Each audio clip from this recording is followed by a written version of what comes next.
नमस्कार, मैं एस्ट्रो गुरु माँ डॉक्टर ज्योति जोशी सभी ज्योतिष प्रेमियों का आज के भाग में हार्दिक स्वागत करती हूँ। आज से हम भगवद गीता और ग्रह योग इस अत्यंत नवीनतम श्रृंखला की शुरुआत कर रहे हैं। गीता और ग्रह योग का संबंध स्पष्ट करने वाली जानकारी आपने इससे पहले कहीं सुनी या पढ़ी नहीं होगी, लेकिन इन दोनों का बड़ा नज़दीकी संबंध है। ग्रहों का कारकत्व स्पष्ट करने वाला अत्यंत बड़ा ज्ञान भगवद गीता में है, जो हम इस श्रृंखला में ज्योतिष प्रेमियों के सामने रखने का प्रयास करने वाले हैं। इसीलिए आज का भाग और ये पूरी श्रृंखला अंत तक देखना न भूलें। इसमें आपको नई शास्त्रीय जानकारी अवश्य सुनने को मिलेगी। साथ ही ये जानकारी आपको अच्छी लगे तो वीडियो को शेयर करें ताकि दूसरों तक पहुंच सके।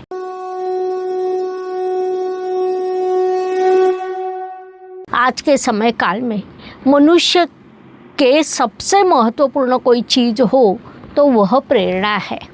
किसी चीज़ से जब हमें प्रेरणा मिलती है तब असाध्य भी साध्य हो जाता है। वास्तव में बड़े बड़े चमत्कार हो सकते हैं, संपूर्ण जीवन बदल सकता है।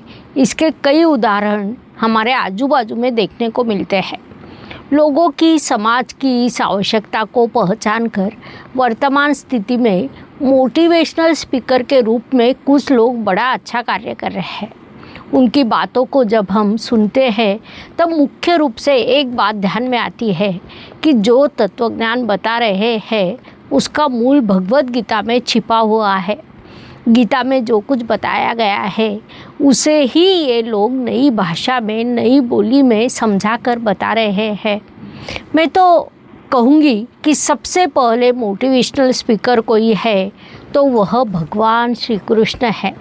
युद्ध भूमि पर हताश होकर जब अर्जुन अपने शस्त्र नीचे रख देता है तब भगवान श्री कृष्ण उसे जो तत्वज्ञान बताते हैं उसे ही आज हम भगवद गीता कहते हैं। हजारों किताबें हो, हजारों ग्रंथ हो, लेकिन कोई हमसे पूछे कि सर्वश्रेष्ठ ग्रंथ कौन सा है तो एक ही उत्तर आता है, भगवद गीता। हमारा धर्म अत्यंत प्राचीन है, हमारा ज्ञान प्राचीन है, ऋषि मुनियों द्वारा निर्मित एक ज्ञान और सनातन धर्म अत्यंत महत्वपूर्ण है। केवल मध्यकाल में पाश्चात्य देशों ने भारतीयों का यह ज्ञान को नहीं माना। हमारे महाभारत और रामायण को उन्होंने कथा कहकर साइड में रख दिया। लेकिन सत्य कभी भी नहीं छिपता है, वह शाश्वत होता है। उस अनुसार ये कथा है, यह हमारा समृद्ध इतिहास है। हमारी महत्वपूर्ण बात है कि इसके अब कई सांस्कृतिक, भौगोलिक, वैज्ञानिक सबूत मिल चुके हैं। मध्यकाल में हम स्वयं ही इन चीज़ों को भूल रहे थे या पारतंत्र में कहीं न कहीं हमारे धर्म के महत्व को भूल रहे थे। लेकिन जो उत्तम होता है, जो शाश्वत होता है, वह विपरीत स्थिति में भी बना रहता है। वास्तव में कहा जाए तो अधिक विकसित होते रहता है। ये अब सिद्ध हो रहा है। आज की हमारी युवा पीढ़ी पुनश्च वेद, उपनिषद, रामायण, महाभारत का अध्ययन करने लगी है, क्योंकि इससे संस्कृति की महानता दिखाई देती है। इन सभी का सार भगवद गीता है। ये सब मैं आपको बता रही हूँ क्योंकि ये हम इसी गीता पर, इस ज्ञान पर अलग पद्धति से अध्ययन करने वाले हैं। अर्थात वह अध्ययन ग्रह और गीता ऐसा है।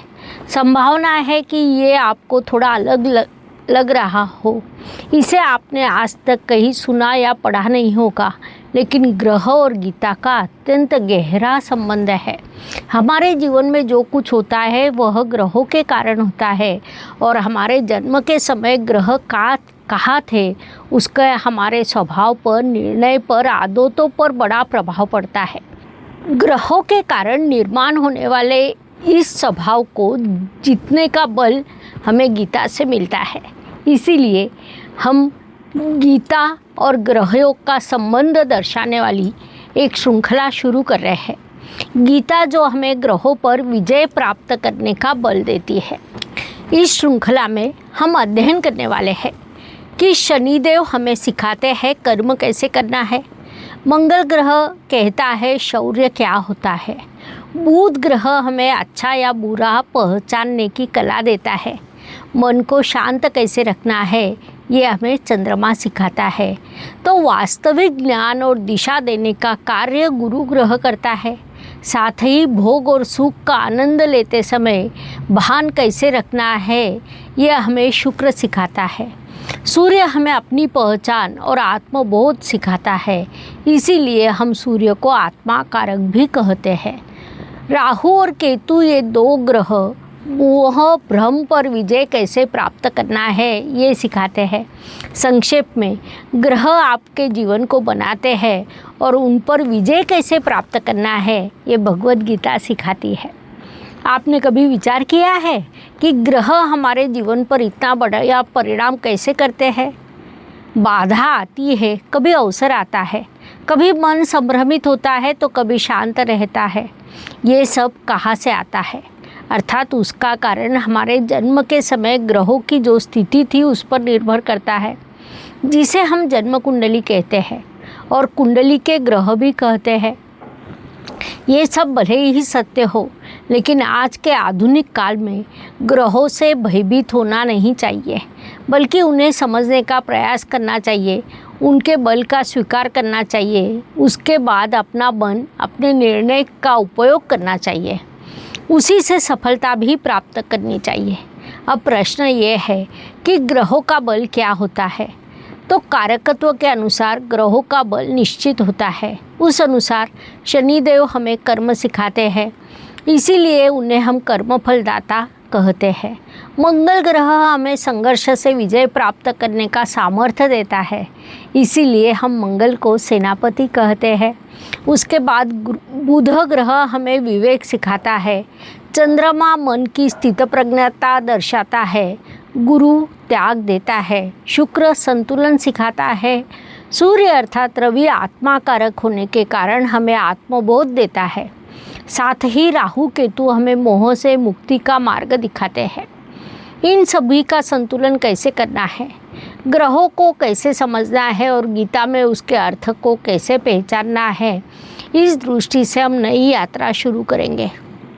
इस यात्रा में हमारे पास एक शस्त्र है। एक प्रश्न होता है कि सर्वोत्तम शस्त्र कौन सा है? तो उसका उत्तर है जो हमारे हाथ में होता है वही सर्वोत्तम शस्त्र होता है।